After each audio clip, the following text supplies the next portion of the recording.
Ngoyogedde nnyo n'owulira ng'okooye okwogera kati yenze wano naye ng'ate nnyina okwogera kubanga okwogera kunsasuza naye nga we are heading to Luweero to ina surprise gye tukedde okukola tubaddewa tusosewa Mbuya tuva kukola Mbuya surprise tugimaze. We thank God. Mundaba smile kitegeeza it was successful. Tamulaba smile zalagirwa it was successful. So we are busy doing what we do best, and that is surprising abantu kubaleeta sanyu. Naye ngamba nyumiza kikozi bagambye tuvuga kimukebe tuvuga mukebe waliwo awo Semake yatuvuma mbu tumanya tuvuga ekikebe. Semake omu yagamba Shifah avuga kikebekebe kyekimotoka ogukebe gwavuga vuga ngo omukebe go nga Katonda agumanyi nga buli nusu egenze ku mukebe go manyi gyevudde. Ate naawe Semaka kisabire ku baana bo bozaala ogambe nti Mukama Katonda akuyambe omanyi mwerabira ebizibu byammwe ne mulingiriza ebyabalala. Weerabira future yo noweerabira tomorrow yo enaaba etya. Nodda ku Shifah nga ye Shifah ali busy ali kutegeka tomorrow ye and years to come. From there mujja tandika okunyigira ab'ekika kyammwe abali mu kkola mugenda tandika onyigira omwana wa kojja gundi batuloga senga yatusiba eddagala senga yatuyoola ebigere anko gundi simanya yatusala enviiri simanya nalaba gundi asooba asala olugoye because you're busy wasting time on people like Shifah. Naye nga guno omukebe gudduka. So tuli busy mukebe gwaffe omukebe guwulira genda kukungumuka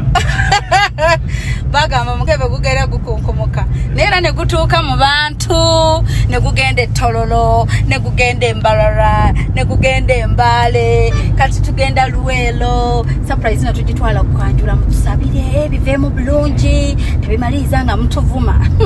omugolo omusajja gwe tugenda Luwelo ya omugolo omusajja tugenda musanga walinga mugole tumukweko surprise era ngenda kwambala gomesi sema kula mulaba yambadde kanzu ali mayite eri kanzu okutuuka ne mama ne koti toligivaamu figures genda kumukole naye ng'omukebe guli mututwala mikwano era okuva leero eno tugiyita mukebe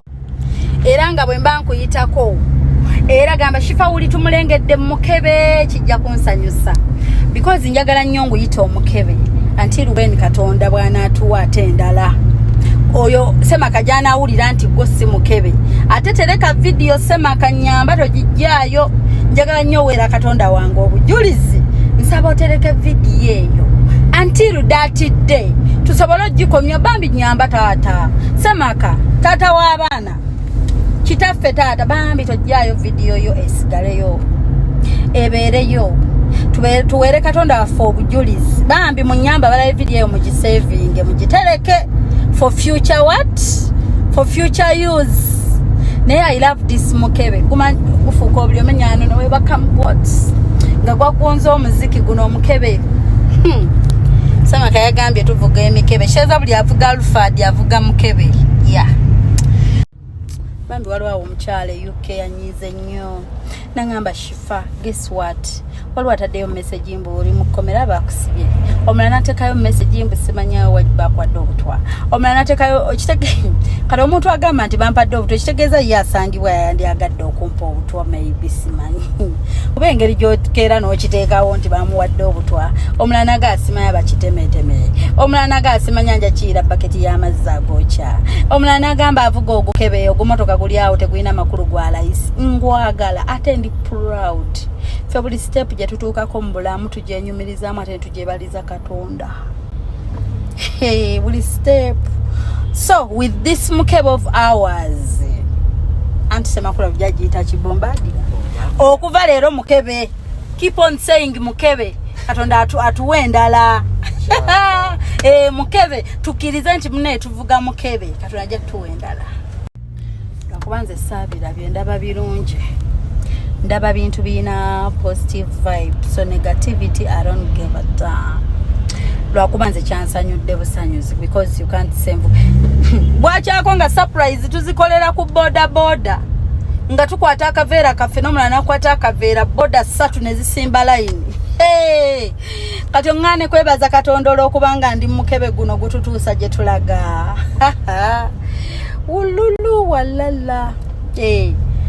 netubeerako n'endala nga efa buli lunaku nga buli munakola ezimusooka kanika eyo Katonda n'agitujja mukozi yali kirwaza Nadia Katonda n'agitujjamu n'atuteeka mu ndala neyo n'agitujjamu n'atusa mu ndala semaka you don't know what you're talking about